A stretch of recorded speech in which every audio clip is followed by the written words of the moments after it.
And Jackson, he said, I pray for you, I pray for you. I thank you, Jackson. And then Abel said, I prayed about you. And I said, prayed about? I don't know about that. We got to figure out what she's talking about. So I don't know. We'll see. We'll see what's going on there. Glad to be with y'all this morning. Glad to have you. Glad to have Christmas this morning. Good to see you. Everything going all right, bud? Pretty good. Good, good. Glad to have you. Glad to have you. Good to see y'all. Glad to have visitors in here today. We're gonna have a message this morning. It's more of a, I don't know, I reckon you can just kind of call it an overall proverb type thing, seeing how it still kicks off from this morning's Sunday school lesson. Showing Stephen a while ago how this morning's message goes right along with what this morning's Sunday school was. So regardless of whether Diane or Stephen is the teacher, it seems like they already know my notes before I get in here. So I don't know if they come in here looking at something before they go back down. I don't know. We just have to find out. But this morning we'll be talking about some stuff, and it's the different kinds of love. Now, who in here knows everything about love? That means all y'all gonna do today is just learn. I'm just gonna learn all kinds of stuff. Now, at least you know everything about love? No. Do you want to know everything about love? You do. You're in the wrong place. If you're gonna plan on learning from me, listen to what the Lord says about love. God tells us that love should be unconditional. How about that? God says that love should be unconditional. Do we have a problem with that? We do. Why? Because as much as we want to love somebody, we also want to love somebody the way we want to love them, and we want them to love us the way we want them to love us. Does it always work like that? Natasha says it does. So you come on up and I'll go sit down this time. There's only one thing that can be considered for as unconditional love, and that's God's love for us. We don't know an unconditional love. Everything we have in life is based off of some type of condition. Everything in our life is based off of our circumstances, what's going on around us. The stronger our walk with is with the Lord, the less we will be influenced by outside circumstances. God is not influenced. God is who He says He is, and His love for us is unconditional. That means that no matter what or who we are, He still loves us. Like I said, I want to talk to you about this morning. We're talking about 4 different types of love this morning. And who can give me the 3 names of the biblical love? Who can give me one of the biblical loves? What you got? All right, hold on, Jim. Got a copy. All right, who can give me something there? Raise your hand. Raise your hand. What you got? Phileo, yes. So we got agape, we got phileo. Who got last one? Who got last one? Raise your hand. Raise your hand. Who got last one? Eros, okay? Which essentially is we're not going to talk about it. So anyhow, moving on. But this morning we're going to talk about some love that goes on amongst us that sometimes is a good time, sometimes is a good thing, and sometimes is a bad thing. We're going to be talking about 2 different types of love this morning that is not good, and then we're going to go on this morning and talk about some love that is good. And I pray that the Lord will prepare your heart and you allow Him to deal with you this morning and where you're at, because I guarantee you each and every one of us has dealt with some kind of these loves before. And I want to share these with you. First of all, we're going to be talking about this morning is an emotional love. An emotional love. And I'm going to give you some scripture this morning, but I'm going to be quite honest with you. I'm going to let God lead me as far as this sermon wants to go this morning, but Becky and I are going to go down and see Mac after it's over with, so I can be long-winded at times, but this morning I prefer to let's go ahead and get through this, but if he stops me and says you need to say something else, we will, okay? We ain't going to stand in God's way of the message. But basically, emotional love. This is a bad love, folks. It's a bad love. Emotional love is a bad love. And I want to share with you why it is. Emotional love is a bad love because it's based off selfish reasons. It's non-productive, and it has negative results.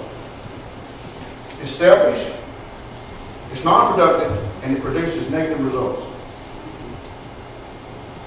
Emotional love is a love that a person has that is withheld.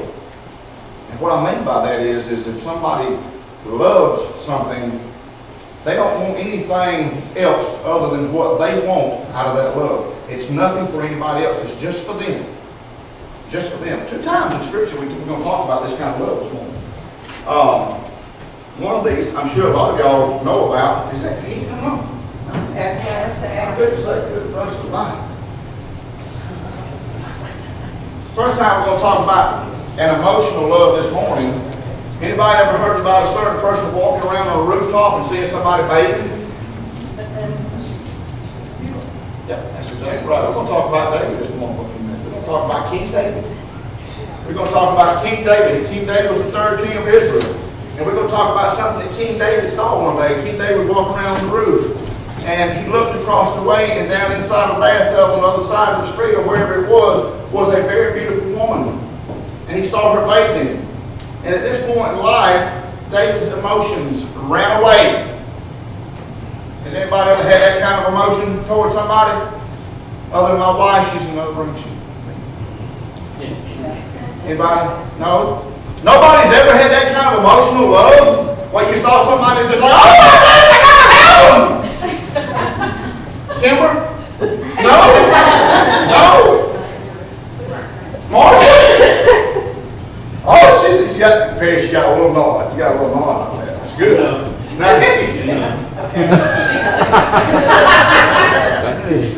She knows. Rebecca, was George the one? When you saw him the first time? The first time? No, I thought it was crazy. Okay, all right. Very good. Very good. Tyler, have you ever had a girl look at you yet that's just, when she sees you, she's like, no? Not yet? He was He wouldn't admit it. Tell the truth, Tyler, you're in church. I mean, you don't have to fight one with a stick? Okay, all right. Okay. Jill?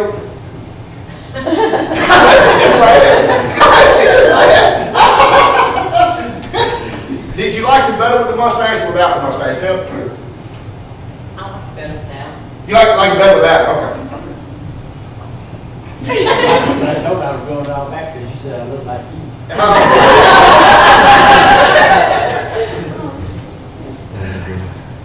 Which Becky would have been in here? We're talking about emotional love. We're talking about the fact that David took everything in his life and done what with it? Put it to the side. He put it to the side. What all did he put to the side? He put everything that he was in control of, everything he was responsible for. He put God to the side. Because this emotional love took over his whole entire life. His whole entire life was based off of wanting that woman. That woman. That's who David become. That's who David become. Is this a good love? Is this the love we need to have? Is there anything wrong with a man looking at a woman and acknowledging that she's a beautiful woman? No. Is there anything wrong with a woman looking at a man and say that is a handsome man? No, there's nothing wrong with that. But when you get to a point when the looks of that person overrule everything that you are from the inside out, including pushing God to the side, that's not even emotional love. You know what that is? That's idolizing. You have begun to idol. That's idolatry. It's idolatry. So emotional love is bad. It's bad. What are some of the consequences of emotional love? What have we seen people do because of emotional love? We have seen people ruin their lives, throw their lives away for a person to care no more about them than they would a sock laying on the side of the road. That's what we've seen emotional love do to people. We've seen emotional love destroy people. We've seen men, we've seen women just throw away everything in their life. We've seen them throw away their family, their kids. We've seen women that have had kids, that have kids with them, and the right person or the wrong person come along, and they just throw everything to the side. Has anybody ever seen this happen? We've seen it happen. We've seen it happen. How many men have walked walked away from their own children because of this kind of love.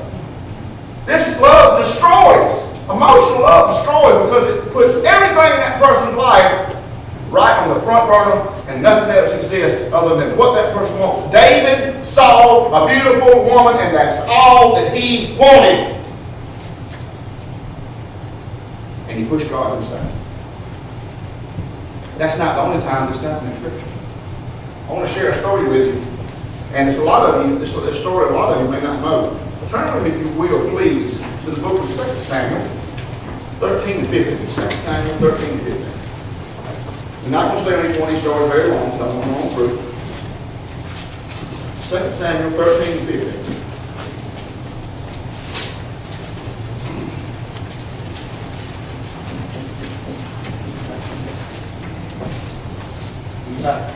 Second Samuel, I'll tell you what we're going to start with. We're going to start, I tell you, I'm just going to give the story. Okay, here we go. 2 Samuel 13. Okay, we're going to start with verse 1. We're going to start with verse 1. We're going to actually read the story, and I'm going to finish with the verse I'm going to talk to you about. 2 Samuel 13, 1. I'm going to read through it in hurry. So I'm not going to go back and go over any of these verses. I'm going to actually 10 on the last verse. In the book of 2 Samuel 13 and 1, it says, in the course of time, Amnon, son of David, fell in love with Tamar. This is his sister, folks. Okay? This is his sister. We don't know if it was half-sister or not, but at this point it does not matter. This is his sister we're talking about. In the course of time, Amnon, the son of David, fell in love with Tamar, the beautiful sister of Absalom, son of David. Amnon became so obsessed with his sister Tamar that he made himself ill. She was a virgin, and it seemed impossible for him to do anything to her. Now Amnon had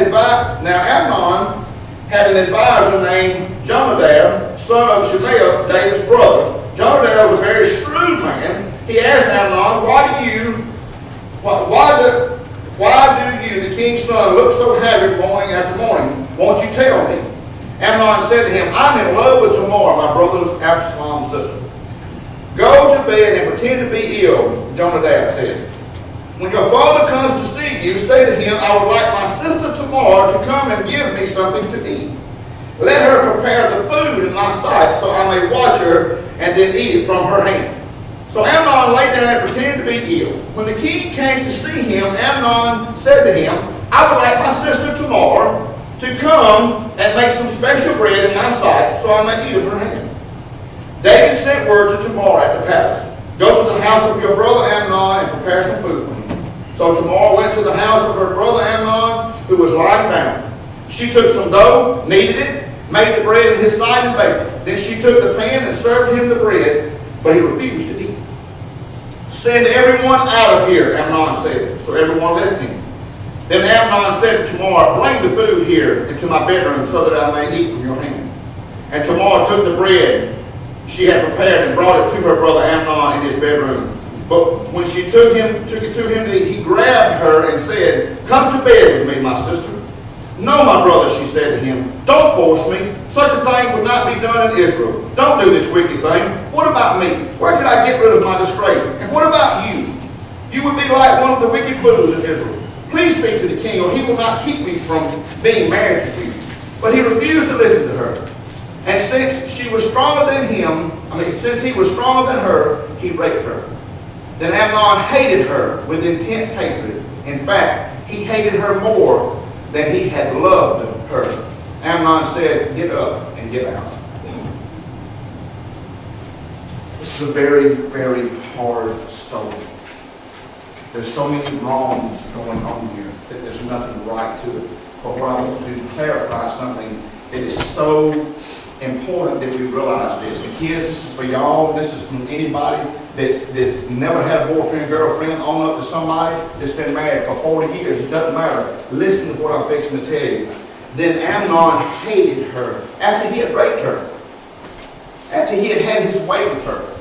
What did she become to him? Nothing. She become to him as something that was used. Something that was damaged goods. That's what she become to him. But what I want to share with you is something that's so very, very important.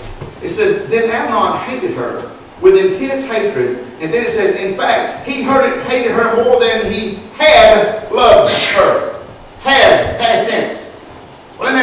Is real love anything that can ever be past tense? It cannot. It cannot.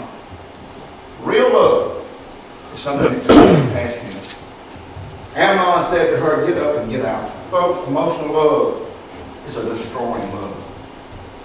It's an abandoning love. It's a lustful love. It's a love that we don't need. We don't need this kind of love. This is a love that tears down houses. This is a love that destroys families. This is a love that is so selfish. How many times have we seen this type of love and all it is selfishness?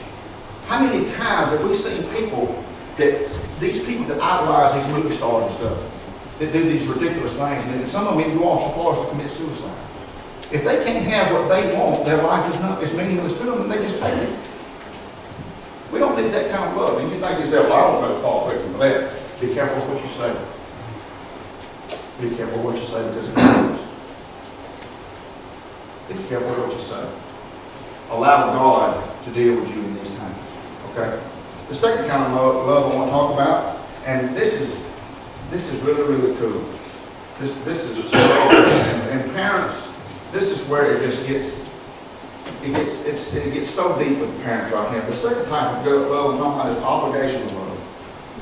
Obligational love. Well, I got some Glenna's. Glenna done everything but holler amen right now. She when Glenna does the big nod and grins, that's her Baptist way of hollering amen. So I'm good with that. Obligational love. There's actually two different types. I'm going to go through them real quick, okay? Two different types of obligational love. We're going to be talking about Eli this morning. Who can tell me who Eli is? All right, good enough. Let's move on. Eli was the priest that Samuel trained under. Okay? Eli was the priest that Samuel trained under. Eli had two wicked sons. Two wicked sons. His son's name was Alan and Michael. I'm just joking. Let's just keep on the toe. Eli had two evil sons. They done wicked things. Eli's sons were at the gate, and they were to take the offerings, and they were to give them to the Lord in a specific way. But what they would do, they would trade out offerings for sex with the women that was giving them. They would take the meat in the wrong way. They would take the meat before it was prepared, do what they wanted to, give what they wanted out of it, and then they would give to the Lord the rest. They were doing evil things in the sight of the Lord. Evil things in the sight of the Lord. Eli was the father. He was the head priest. He found out what was going on. He done nothing about it but talk to them. It says in God's word that I know my sons have done evil over this time period, but they have done nothing to change since they have heard my voice. Well, let me tell you something, folks. Sometimes it takes more than voice to make something happen. Sometimes talking to someone does not get the point across. Sometimes we fall victim to this type of love. It's an obligational love, and it is surrendering to the bloodline. Surrendering to the bloodline. We talked about this so much this morning in Sunday school, it was ridiculous. It just tripped me out the way we talked about it, and everybody was on board with it. And I said a really, really cool thing, and everybody's like, oh my goodness, did you hear what you just said? It was wonderful. I mean, I had one of the drop the mic moments, and I really did. And I completely forgot what I said. So, that's just me. That's kind of the way my mind works. I say great things sometimes, and then it kind of just goes away. The problem is I say just as many bad things. The problem with that is I remember what I said. It was a bad thing. I forget the good times. Surrendering to the bloodline. How many times has it been the other child's fault and not mine? How many times is it because mine was with the bad crowd when actually mine is the bad crowd? How many times? How many times do we surrender to the bloodline? When we think that our kids are above, better, more reasoned, and more intelligent than everybody else's children. And everybody else is saying the same exact thing about theirs. You know what? Somebody's wrong. Get a lot of head shaking on that. Are you saying that everybody else is wrong? Or are you willing to, Natasha saying everybody else is wrong? Okay. But yet Natasha had more to say about all of them this morning than anybody else did. Here's the deal, folks. Sometimes denial will destroy a family. Sometimes denial will destroy a family. If you put your children above anybody else's children as far as the way that they are in life, be careful. Because sometimes the children you live with is not the children that leave your house and go out in the streets. Sometimes children change. And let me tell you a little bit of something about change. Jesus is the only thing that really changes anybody. Jesus is. Jesus is the only thing that really changes anybody. You know what happens to people over time? There's no such thing as people. People don't change. People don't change. They just lose the ability to hide who they really are. Okay? They lose the ability to hide who they really are. In other words, the truth comes out. You can't live in the house for so long before you accidentally slip up and say that cuss word and your mom and dad hears you. You don't. If you go out with your pals and your buds and your girlfriends and stuff like that and it's just cuss. Just cute, cuss. I just a bunch of chaps running around cussing. I was one of them. I was. Come on, if you won't admit that you was, I'm sorry. I'm admitting. I'm in the house of the Lord. I'm going to be truthful in it. See, yeah, we got all kinds of stuff going on back here. We just, oh my goodness. Well, let me tell you something. You're not going to walk around outside your house all the time cussing, carrying on like you something and big and bad and all that and never slip up around your mom and dad. It's going to happen. Then it's up to the mom and dad to decide what happens. Well, you know what? Sometimes because of this obligation to bloodline, it wasn't my child that cussed. Somebody else made my child cuss. That don't fly with God, folks. That don't fly with God. I'm not fixing to do something stupid and look at God and say, Kimber made you do it. That don't work. It don't work. I can't blame my sins on Lacey. I can't blame my sins on anybody. I can't blame my sins on my wife. She may provoke some of them sometimes, but that don't mean I can blame them on her. We got to quit this bloodline stuff. We got to quit thinking that just because it's our kid, ours is the one's always in the right and everybody else is in the wrong. We got to quit thinking this. We got to get out of this tonight.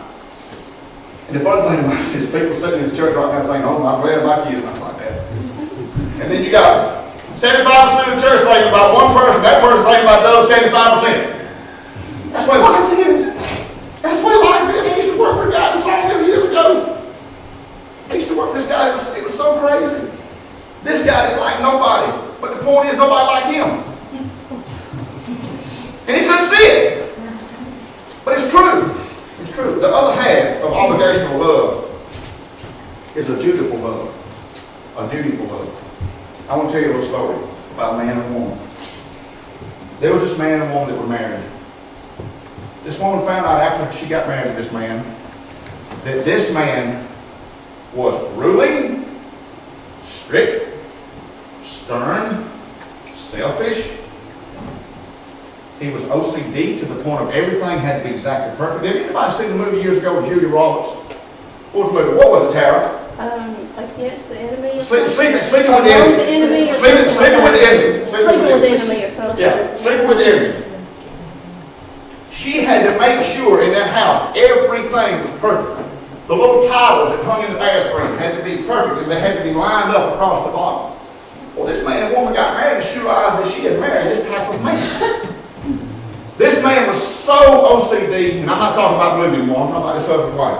This man was so OCD, and this man was so strict, and he was so dominant and dominating over this woman. He wrote out a list of everything that he wanted done every day. He told her what time to get up. He told her what to wear. He told her what he wanted for breakfast. He told her what he wanted to do after breakfast was over with. He told her when he was going to leave, when he got back, where she should be the whole entire time. Her whole entire existence with this man was based off of living to this list. But Felicia, you say that, but there are women that will allow this to happen, are they not? Yes, they are. If anybody were to see that movie Sleeping with the Enemy and think that no woman would ever live like this, you're wrong. And you know the sad part, there are men that do the same thing. They fall victim to these dominating people. So here's the deal. This woman lives with this man her whole entire life. And you know what? From the outside looking in, if you don't know what's going on behind closed doors, be careful what you say about behind closed doors. Because there may be something awful going on behind me. This woman was living in misery, but what did the world see going on? There it was. Oh, yeah. They never had any problems. It's always good. You never hear them fight, complain, anything like that, argue. It's because that woman lived by the strictest set of guidelines that was been known to a married couple.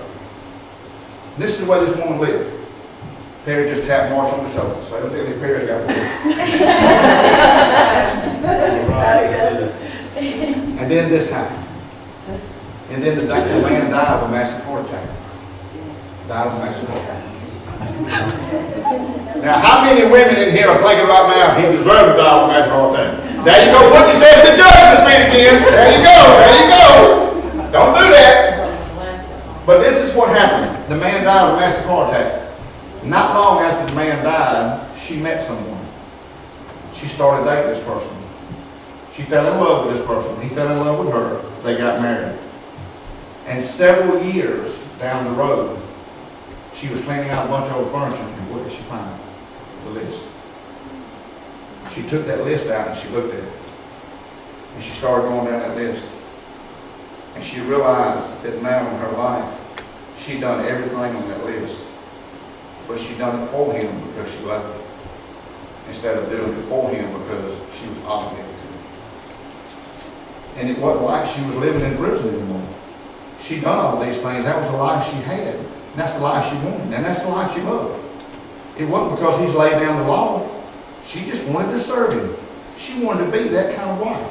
That the other man just dictated was going to happen. She was doing it now out of love.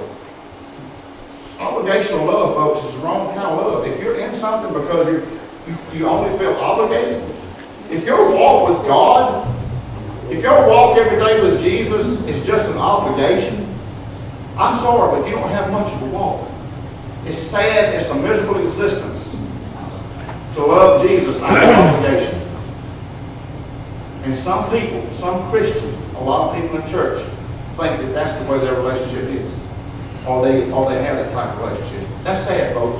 Not a good love. Obligation love, not a good love. Next type of love we're going to be talking about is action. Action love. Action. 2 times in Scripture, I'm not going to get you to turn now for the sake of time. Two times. 2 times in Scripture, we talk about something that is action love. One time is Moses. When Moses is born, and it talks about it in Exodus 2 verse 1. In Exodus 2 verse 1, it talks about Moses being born. And it says a Levi, a man from the tribe of Levi becomes married to a Levite woman, and they have a son. His name's Moses. Well, guess what? The Pharaoh's killing all the babies. So what does the mama do? She loves her son. How does she show her son that she loves him? She wants to save him. What does she do? She puts him in a basket where she knows the Pharaoh's daughter will find him, and she walks away.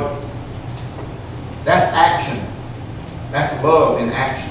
That's loving her son so much that she was willing to walk away from him and give him up just so that he would live.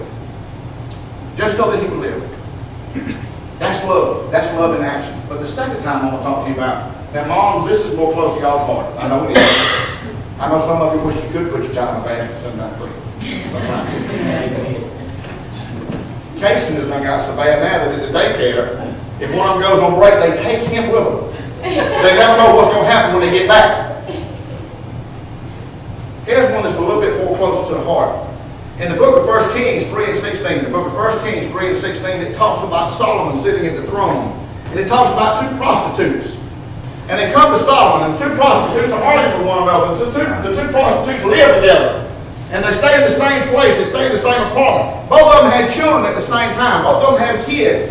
And one night, one of the prostitutes rolls over in her sleep, rolls over on the child, suffocates the child dies.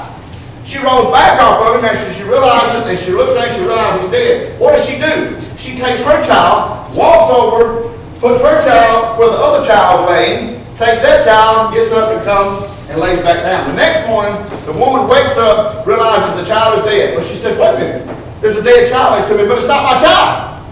She looks over and said, you stole my child. Your child is dead, but you stole mine. Did y'all hear about the woman out of Florida that stole the child like 20-something years ago? She's all over the news right now. Y'all see that? You see that? Ain't that crazy? What kind of life is that? What does that do to a child? That's messed up. I'm going back on track now.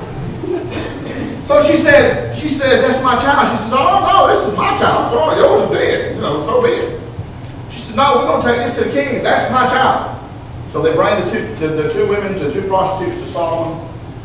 And all he hears is, it's mine. No, it's mine. No, it's mine. No, it's mine. He says, wait. Tell me the story. So she told him what happened. This one, of course, argued with her. He says, bring me a sword.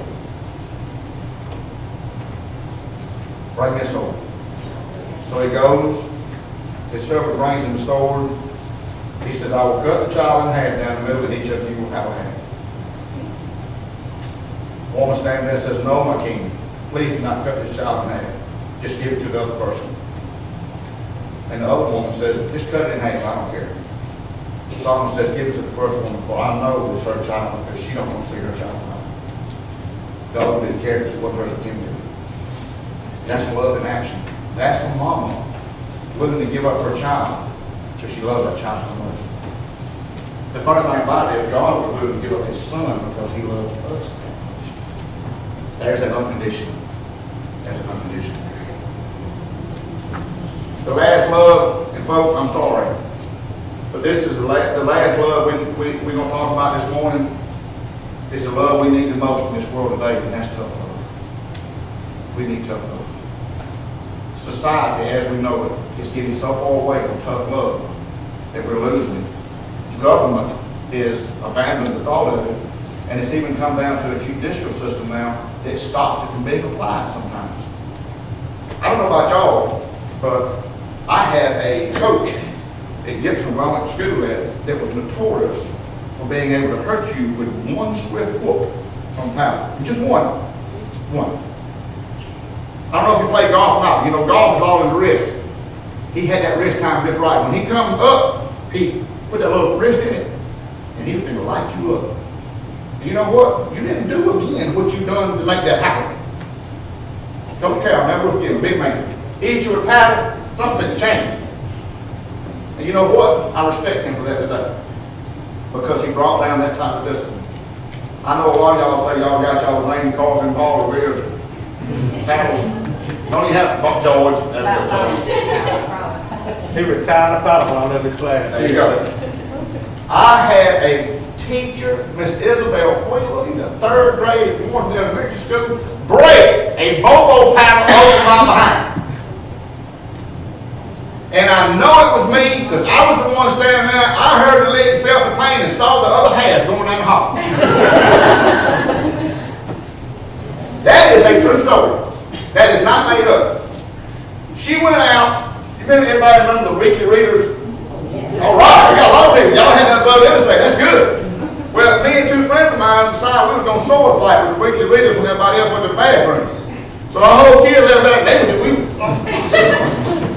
We just destroyed weekly readers. She come back in that room and it was all over the crime. Out the hall we went. She had to go get up. She had to go borrow the next teacher's bobo paddle to finish up on us. So she broke it on mine. But you know what? I respect her for that. I was doing wrong. I needed my foot, and I got it. And I didn't do that for no more weeks a week. Folks, tough love is what we need today. We've got parents that want Christian in their children. We've got parents that will sit and watch their child make a mockery of them. Did you know the Bible? We'll read it here just a little bit. I think to show you how much we was in tune with Sunday school lesson more. We've got parents now that will allow their children to make a mockery of them in public.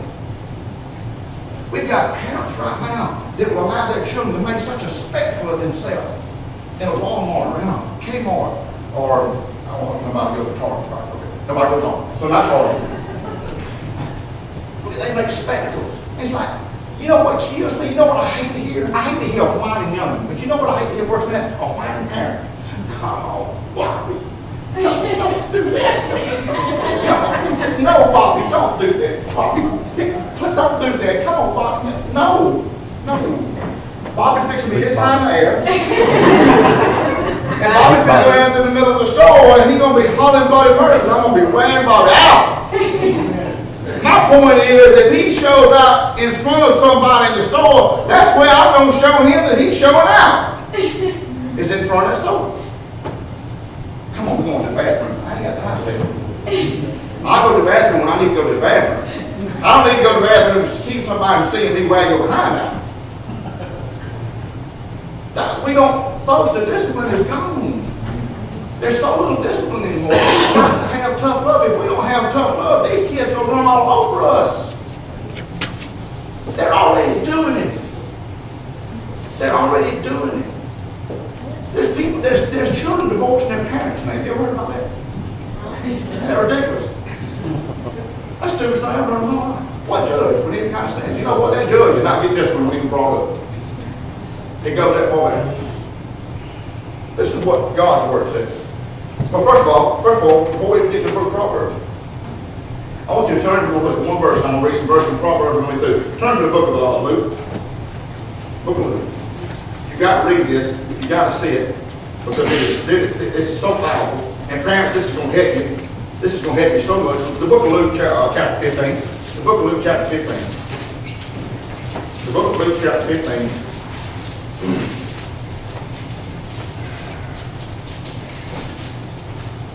This is going to clarify a lot of things in your life, though, as way you just get. Talk about prodigal son. It says in Luke 15 and verse 11, it says, Jesus continued, there was a man who had two sons. The younger said to his father, Father, give me my share of the estate. So he divided his property between them. Not long after that, the younger son got together all he had, set off for a distant country, and squandered his wealth in the wild living. After he had spent everything, there was severe famine in that whole country, and he began to be in need. So he went and hired himself out to a citizen in that country who sent him to field to feed his pigs. He longed to fill his stomach with the pods that the pigs were eating, but no one gave him anything. When he came to his senses, he said, how many of my father's house hired servants have food to spare, and here I am starving to death? I will set out and go back to my father and say to him, Father, I have sinned against heaven and against you. I am no longer worthy to be called your son. Make me like one of your hired servants. So he got up and went to his father. And then listen to what this verse says, folks. I've never read it, never seen it. As many times as I've seen this verse, I've never saw it like this. But while he was still a long way off, his father saw him and was filled with compassion for him. Read that again. And was filled with compassion for him. His father had compassion for his son when he saw that his son was coming back home. But you know what? When Junior didn't want to be here no more, Junior got to go. That's the way the father done it. Did he love his son? Sure he did. Did he want his son to come home? Sure he did. But it didn't say that the father fell victim to the circumstance and he just laid around and just whined and worried and wallowed in self-pity and denial and depression because his son had left. No, it says he had compassion for him when he saw him coming home. A lot of us have struggled with the raising of kids. A lot of us think we failed our children. Some of us have in some ways. Some of us have not. Some of us have kids. It doesn't make any difference. Come hell or high water, they're going to do something bad. And there ain't nothing you can do about it. I don't care what you do. Some children are just going to do some things bad. Period. But the thing about it is you can't beat yourself up if you do everything God calls for you to do as a parent. And let the chips fall where they may. But I will say this, and I said it in Sunday school class this morning. I loved my parents, I respected my parents, until my parents got to a point in my life where I wasn't receiving the discipline that I needed and the relationship with someone. That's what happened in my life. And I can vouch for that today. When I needed discipline, I didn't get it. And I ended up looking back and saying and seeing how much I missed out on my father-son relationship, mother-son relationship, because there was things in their life that was more important to them than discipline me. And I fell victim to it. And in some ways, I'm still victim to it today. If you don't discipline your children, you're not going to like what I'm fixing to say, but you don't love your children. If you don't discipline them, you don't love them. Listen to what the Proverbs say. Just to listen to this. I know Tara saying, okay, listen to what the preacher say about that. You're distracted over here. I'm still disciplining them. Listen to what the preacher That's say. a little bit harder than Natasha, you got anything to listen to this? He's listening. Okay, all right, do that. Yeah, when she's not here, unfortunately. Okay. Proverbs 13:24, whoever spares the rod hates their children, but the one who loves their children is careful to discipline them. Proverbs 3:12 says, because the Lord disciplines the one he loves, as a father the son he delights in. Proverbs 19:18 says, discipline your children, for in that there is hope. Do not be willing to be a party to their what? To their death. And listen to what this verse says now. Discipline your children, for in that there is hope. Do not be willing to be a party of their death. How about that? That's pretty strong, man. Proverbs 22:15 says, folly is bound up in the heart of a child, but the rod of discipline will drive it far away. Proverbs 23:13 says, do not withhold discipline from your child. If you punish them with the rod, they will not die. Well, think about that. Imagine that. Did I die when I got that bubble powder poker in my butt? No. I was just kept to the next day, but actually more intelligent. Like that way. Stung for a little while, didn't want to sit down, but I didn't have any more weekly reading. And to this day, I have not torn up a weekly reading. Proverbs 23:14 says, punish them with the rod and save them from death. Proverbs 29:15, a rod and a reprimand impart wisdom, but a child left undisciplined disgraces its mother. How about that? That's the Walmart scene we're talking about, folks. Did y'all hear about the man on the news the other day? A man and his son was in the line getting ready to check out, and the son was carrying on so much, and the father would do nothing to it. The guy behind him picked the young up and started beating him. They locked the man up. Yeah. They locked the man. Anybody hear about this? Yeah. Yeah, did you hear about it? Yeah. The man behind the line picked the child up and started waiting him out. And they locked that man up for us. Because the daddy wouldn't be a daddy. He didn't love his child enough to discipline him. Have you ever wanted to do that to somebody's child? Yeah. Let me ask you this. Do you think anybody's ever wanted to do with yours? Y'all are so easy to preach to sometimes. Y'all are so easy. Y'all make it so easy. Proverbs 29:17 says, discipline your children, and they will give you peace. They will bring you delights that you desire. And I'm going to finish in the book of Hebrews. Hebrews 12:6-8. Hebrews 12:6-8. Because the Lord disciplines the one he loves, and he chastens everyone he accepts as his son. It says, endure hardship as discipline. God is treating you as his children. For what children are not disciplined by their father? If you are not disciplined, and everyone undergoes discipline, then you are not legitimate, not true sons and daughters at all. Basically, God's saying, if you love your children to the point of them being yours, you discipline. Because you know what? God's going to discipline you if you don't.